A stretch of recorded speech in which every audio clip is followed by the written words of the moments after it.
Hi, this is Wayne Rivers at the Family Business Institute. Thanks for tuning in.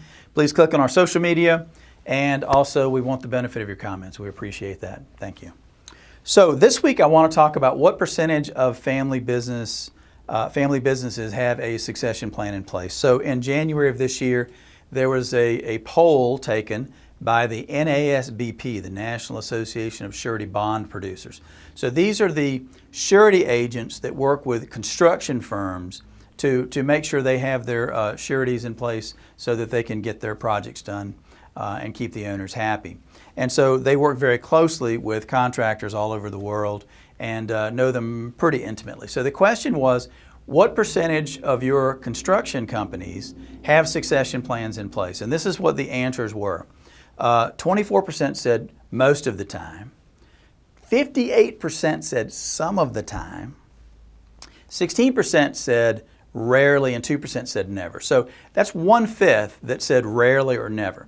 Now I'm not exactly sure how to interpret that 58% some of the time, but let's just say that means that half of contractors don't have succession plans in place.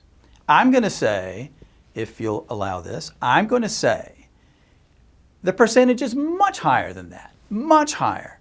Now, why do I say that? There are two huge components to any succession plan. What I think the surety agents might be talking about is ownership succession plans. That means if I get struck by lightning, do I have a drop-dead plan? Do I have wills, trusts, other documents that dictate where the company's going to go? And I think most family businesses now, the vast majority of family businesses, have estate plans. They have what, I know it's cavalier, but we call them drop-dead plans because they don't really trigger into effect until lightning strikes or something, just as awful happens. What do most family businesses most decidedly not have? Management succession plans. I think people do it backwards. They get with the CPA and the lawyer and the financial planner and they say, I need wills and trusts. And you should do that.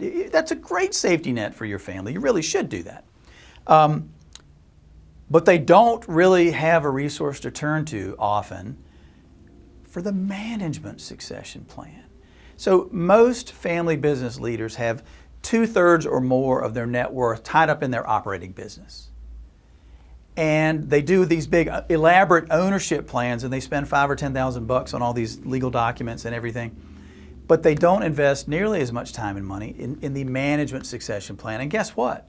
If you don't have a management succession plan, you might not have that much to protect. If your business is worth $10 million today, but you don't have a management succession plan for 5 and 10 years from now, maybe it's not, who cares who ends up owning a business? It's not worth anything. It just doesn't matter. So the management succession plan ought to come first. And it's a much more elaborate plan. It's a longer term plan. It's not about lightning striking. It's about the probability that you're going to live a long time and your company's going to change and evolve and grow and shrink and morph and do all kinds of other things. So I think way more than half of family businesses don't have both ownership and management succession plans. And I'd like to have your comments. I'd like to know what you think, especially those of you in the planning community. I'd like to have some comments from you. What do you think? This is Wayne Rivers at the Family Business Institute. Thank you.